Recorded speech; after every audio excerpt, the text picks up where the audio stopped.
To hear from the mother of a murdered 6-year-old. His name was Jesse Lewis. His story led a conspiracy theorist to admit that he told lies for years about the Sandy Hook massacre. Last week, a jury awarded Scarlett Lewis, that's Jesse's mom, and Neil Heslin, that's Jesse's dad, more than $49 million in damages in their lawsuit against Alex Jones. The couple says that they were viciously harassed by his followers who believed his claim that the killings were staged. 20 children, we all remember this, 20 little children, and 6 adults were killed in the 2012 mass shooting. In her testimony, Scarlett Lewis confronted Jones directly. Jesse was real. I am a real mom. I know you know that. That's the problem. I know you know that. And you keep saying it. You keep saying it. Why? We should note that Alex Jones later acknowledged that the Sandy Hook shooting was, quote, 100% real. Scarlett Lewis joins us first on CBS Mornings. Good morning to you, Scarlett Lewis. I watched that video over and over, and I kept watching your face, wondering how you could be so calm speaking to him, because that's the first time, or was it the first time, you had seen him face to face? Absolutely the first time live, yes. And I was literally looking into his eyes from the witness stand. And so what were you thinking, Scarlett? Because at one point he had accused you of being a crisis actor. You're Jesse's mom. He accused you of being a crisis actor. And by implication, arguing that Jesse never lived. You guys are actors, and Jesse was never a real boy in the real world. Never existed. Yeah. Take us in the courtroom that day for you as you're facing this man face to face. Yeah. He was so callous and cruel. I was so nervous. I remember taking a cup of water and my hand was shaking. But then I looked into Alex Jones's eyes, who was sitting right in front of me, and I really felt I could only feel compassion for him. And really, that's how I maintained my composure. I had already forgiven him, but that doesn't mean that you don't hold somebody accountable. And what I saw was just a man, a human being in pain, lonely, with no one there to testify for him. He had not a person there. And I find your compassion extraordinary under the circumstances, because we all know how much you loved your little boy. Yeah. You had sued for $150 million in damages. You were awarded $49 million. What were your thoughts about the verdict? Did you think that it was fair? Were you angry about the verdict? I thought that it was fair. And really, my goal was to send a message about the importance of truth. It wasn't about the money for you? Not at all. Yeah. Absolutely not. No, I've been spreading a Choose Love movement for the past 9.5 years with the focus of keeping kids safe. And to me, everything that Alex Jones was saying about the tragedy not even being real, and 24% of the American public either doubting the facts around Sandy Hook or thinking that it didn't happen, was going directly against my goal, which is to keep kids safe and safeguard their well-being. Yeah, I never thought it could be about the money for you, because nothing, no amount of money could replace your little boy. And you made a decision consciously to return to this terrible topic and confront Alex Jones in court. Right. That had to be a difficult choice for you. What is that message you're trying to send about the importance of truth, and why was it so important to you to walk this very difficult walk, and so publicly?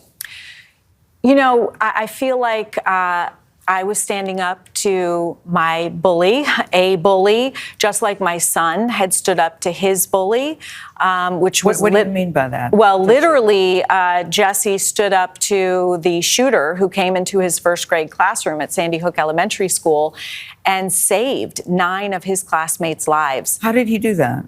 The shooter had just killed his principal and guidance counselor right outside his door. He turned into Jesse's classroom. His gun either jammed or ran out of bullets. And during the short delay, Jesse called for his friends to run. And he is literally credited with saving 9 of their lives. And so I'm sitting on the stand and I'm thinking, you know, in comparison to what Jesse did, this is the easier job for sure. Safeguarding truth in our country. My attorney literally asked the jury to choose love over fear and hatred, and they did. Yeah. You mentioned Choose Love and that movement, which is a nonprofit that you founded in Jesse's name. What do you hope people take away from that? I hope that they take away the fact that our personal power as human beings is in our ability to choose in any moment how we thoughtfully respond. And responding with love is the powerful choice. It feels good, and it's going to lead to a safer, more peaceful and loving world. And it's all of our choices every single day from the moment we wake up. Scarlett, I'm in awe of you, honestly, because I just think I'm still haunted by, as we all are, haunted by that day at Sandy Hook, how you're able to talk so comfortably about this. Such poise. With such poise and such grace, considering it had to be one of the worst moments of your life. Well, how are you able to do this? A message that my 6-year-old son left on our kitchen chalkboard is really the reason. He wrote 3 words: nurturing, healing, love. And at 6 years old? At 6 years old. Wow. Phonetically spelled, because he was in 1st grade and just learning to write. Yes. But I knew that was a spiritual awareness that he had, that he wasn't going to be on earth for very much longer.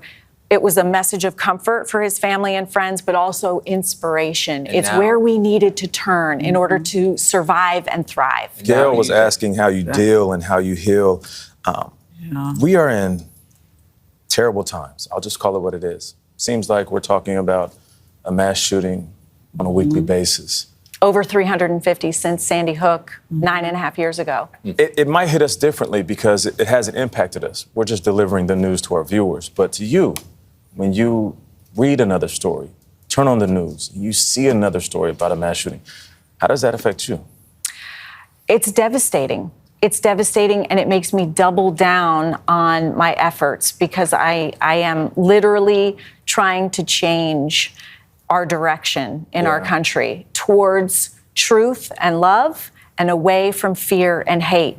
And I believe that we're making progress, but we need everybody to join the movement in order to be successful. But Alex Jones is still talking, isn't he? Any remorse? He's still talking. Any remorse from him? When you were looking in his eyes, and from our camera angle, we can't see his face. Right. Yeah. Is there remorse there? I believe that there was. I believe that he knows that Sandy Hook happened and that he's made bad choices. And I believe that he could make different choices going forward. I think that he wants to. I think sometimes greed gets in the way. But, we have one life.